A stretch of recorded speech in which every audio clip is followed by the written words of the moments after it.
अस्सलाम वालेकुम and welcome to PJ Mee's official YouTube channel. हम अफ़गानिस्तान पे बड़ी बातें कर रहे हैं और करनी भी चाहिए, क्योंकि 79 से लेके 89 जो हमने मुश्किलें देखी हैं वो आप सबको पता है। अफ़गान रेफ्यूजीज़ पाकिस्तान में आ गए, हमारे भाई हैं, बहनें हैं, हमने उनको पनाह दी और वो एक 10 साल के अंदर, मैं समझता हूँ बल्कि 20 साल के अंदर वो एक पाकिस्तान का हिस्सा ही बन गए। लेकिन हमने उनको घर से बेघर कर दिया, और ये किसने किया? अमेरिका ने किया। क्यों किया? क्योंकि उसने अपनी यहाँ की हेजेमनी उसको कायम रखना था। उसने जंग तो लड़ी थी, प्रॉक्सी जंग थी सोवियट्स के साथ, लेकिन सोवियट उसके बाद डिसमेंटल हो गया 89 में, और उसके बाद हमने देखा कि एक नई हवा आई रशिया के अंदर, जो रशिया बन गया, सोवियत यूनियन से रशिया बन गया। अब मैं गया था अभी रशिया, मॉस्को देखा, सेंट पीटर्सबर्ग, वहाँ चेंज है, लेकिन वहाँ अमेरिकनों ने अभी भी रशियंस को एक जकड़े में रखा हुआ है। उनके बैंक्स पे सैंक्शंस हैं, उनको तंग करते हैं, उभरने नहीं देते, और हम जो हैं बीच में बिला वजह पिसे जाते हैं। ये एक अच्छी चीज़ आई है कि आपके पास इस वक्त एक जो वज़ीर आज़म आया है, उसने अपनी लाइन को बड़ा क्लियर किया है। पहले तो हमने सारे अंडे रखे हुए थे एक ही उसके थैले के अंदर, लेकिन अब वो नहीं है। चाइना हमारा दोस्त है, लेकिन याद रखें उसके इंटरेस्ट है। वक्त के ऊपर ना चाइना के सिपाही आपके पास आएंगे, ना रशिया के, ना किसी और के, ना अमेरिकनों के। लड़ना हमने खुद ही एंड में, और वो आपको आर्म सप्लाई कर देंगे। चाइना भी कर देगा, अमेरिका भी कर देगा, लड़ाई होती रहेगी, फ़ायदा इन सबको होगा। क्वेश्चन अराइजेज, हमने क्या करना है इस अफ़गानिस्तान इशू पे? प्राइम मिनिस्टर की बड़ी अच्छी बात है, हमने कोई इंटरफेयर नहीं करना और ना ही किसी की साइड लेनी है। हुकूमत बनती है, ठीक है, गुड, रिकग्नाइज़ करेंगे। हमने पहले भी तो किया था, हमने किया था, यूएई ने किया था, सऊदी अरेबिया ने किया था। अब बनेगी कंसेंसस के साथ, हमें रिकग्नाइज़ करना पड़ेगा, वो हमारा नेबर है। हम मोदी जैसे शरपसंद अनासर को अगर रिकग्नाइज़ कर लेते हैं तो तालिबान की क्या प्रॉब्लम है, मुझे बताएं। देखो ना, हम एक दहशतगर्द को भी हमने रिकग्नाइज़ किया हुआ है, मोदी जैसे आदमी को, जो कश्मीर में उसने हर किस्म की दहशतगर्दी की है। उसने खालिस्तान के मूवमेंट के अंदर उसने की है, उसने ये दलित के साथ किया है, उसने तामिल्स के साथ, नागा के साथ, मीज़ू के साथ, मैं किस किस के साथ, असम के साथ, किसके साथ नहीं उसने की। हम फिर भी उनको रिकग्नाइज़ करते हैं, लेकिन लोगों को बताते हैं कि हिंदुस्तान में अच्छे लोग हैं, बहुत अच्छे लोग हैं, जिनको आगे आना चाहिए और हिंदुस्तान को आगे लेके जाना चाहिए। हिंदुस्तान हमारा बड़ा भाई है, सिर्फ एक पॉलिटिकल डिवीज़न हुई थी, हम इकट्ठे थे, लेकिन हम भी वहाँ इमोशनल हो जाते हैं, इनके भी वो शरपसंद वो इमोशनल हो जाते हैं, और हम एक ऐसी डिबेट पे चले जाते हैं कि एक दूसरे के पीछे पड़ जाते हैं। यार बस करो इसको, बस करो नरेंद्र मोदी साहब, बस करो। आपने भी एक कब्र में जाना है 6 फुट की, लोग आपको याद करेंगे कि देखो कुछ अच्छा काम करके गया है। पंडित जवाहरलाल नेहरू को देखो, याद करते हैं लोग, गांधी को देखो, लोग याद करते हैं। मेरे तो वालिद ने खुद गांधी के साथ काम किया हुआ है, 1934 इन बिहार, इनको लेके गए थे स्टूडेंट लीडर थे। तो मैं ये कहता हूँ कि देखो, आप अमन से नहीं रहोगे, आपका खित्ता कोई भी होगा वो ट्रबल ही रहेगा।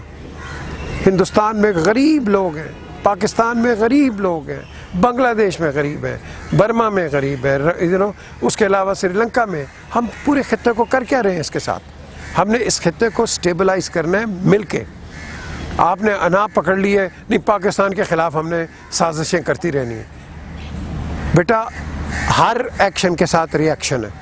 आप करोगे, हम आपके साथ डबल करेंगे। आप नहीं करोगे, अच्छे काम करोगे, हम आपके साथ डबल अच्छे काम करेंगे, हम आपके साथ मिल के चलेंगे। लेकिन इसी को कहते हैं डिप्लोमेसी, इसी को कहते हैं मिलजुल के रहने का। हमने नफ़रतें फैला दी। हिंदू मुसलमान इकट्ठा रहता था, यहाँ इकट्ठा रहता था, ठीक है, बिल्कुल प्रॉब्लम्स होती थी, लेकिन अब आपने ऐसा कर दिया है इसको, हिंदुस्तान को, कि आपने दुनिया के अंदर उसको बदनाम करके रख दिया है। यार आप कौन हो जिनको आप दलित कहते हो? मैं तो समझता हूँ आप दलित से भी नीचे हो। इंसान बनो, इंसानियत। किसी का मज़हब उसकी अपनी प्रॉब्लम है, किसी का रहना सहना उसके अपनी प्रॉब्लम है। آپ صرف اتنا کرو, لوگوں کو آزادی دے دو جب آپ جمہوریت کہتے ہو. پاکستان پہ میں آتا ہوں, افغانستان ہم نے انٹرفیئر نہ کریں گے, نہ کرنا ہے, نہ کرنا تھا. بہت ہو گیا امریکنوں کے ہاتھ میں کھیل رہے ہیں. آج ہندوستان امریکنوں کے ہاتھ میں کھیل رہا ہے. یہ داعش کو اس نے پناہ دی ہوئی ہے کیرالہ کے اندر. یہ کرے گا, یہ بھگتے گا. میں آپ کو بتا رہا ہوں, یہ بھگتے گا. جو مرضی کر لو, یہ بھگتے گا. اور یہ کیا کریں گے, پاکستان میں بم بلاسٹ کرائیں گے. یہ میں آپ کو بتا رہا ہوں, انہوں نے شروع کر دیا ہے. یہ کروائیں گے اور رکیں گے نہیں. تو میں سمجھتا ہوں کہ انڈین اپوزیشن کو اب کھڑے ہو جانا چاہیے. یار ہم نے ہندوستان کو آگے لے کے جانا ہے, ان سے ہٹاؤ. غریب لوگوں, ایسے لوگوں کو ووٹ مت دو. یہ مار کے آپ کو ووٹ دیتے ہیں, یہ مار کے آپ سے بات کرتے ہیں لاٹھیوں کے ساتھ, آپ ان کی سپورٹ کرتے ہو. یار میں سمجھتا ہوں یہ ایسی نہیں ہونی چاہیے سپورٹ. بات آتی ہے اگین افغانستان پہ. جب میں آتا ہوں یہاں بڑی بڑی سازشیں ہو رہی ہیں. ہمیں ایک لیسن, ایک سبق سیکھنا ہے کہ آپ نے امریکہ کو ٹرسٹ نہیں کرنا, کیونکہ امریکہ ہمیشہ چاہے گا کہ پاکستان کو اپنے چکندر میں رکھے. نو, انڈیا کو رکھ لی ہے نا. انڈیا کو امریکہ نے رکھ کے آج دیکھو امریکہ یہ ہندوستان سے کیا کروا رہا ہے. کیا کروا رہا ہے, راکٹ بمبنگ کروا رہا ہے افغانستان کے اندر, ڈرونز بھجوا رہا ہے افغانستان کے اندر. ہم تو ایئر اسپیس نہیں دیتے, یہ وہاں سے جا رہے ہیں. مجھے بتاؤ کیوں؟ لوگوں کو مارنے کے لیے, جس طرح آپ کشمیر میں مارتے ہو. کیوں اجازت دیتے ہو؟ یہ مت کرو. یہ کرو گے اس کا آپ کو بھگتان بھرنا پڑے گا.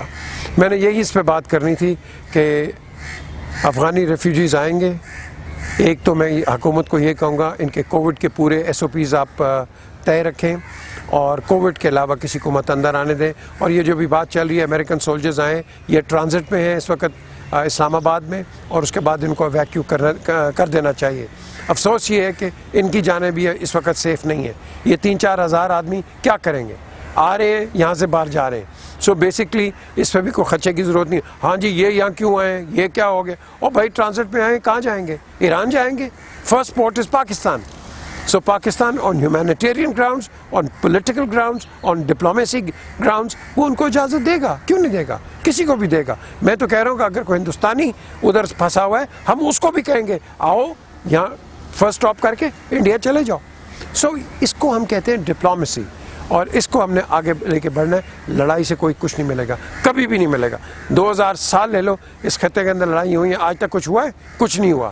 ایجوکیٹ کرو, پیار محبت سکھاؤ. ہندوازم یہی سکھاتا ہے, اسلام یہی سکھاتا ہے, عیسائیت یہی سکھاتی ہے. اس کے اوپر کام کرو اور دنیا کو, اپنی گلوبل ولیج کو ایک اچھی جگہ رہنے کی بناؤ. مرنا تو ہے ہی, آپ نے 70, 80, 90, 100 کر لو, کتنے جان گے؟ اور جانا ہے کوالٹی سے جاؤ.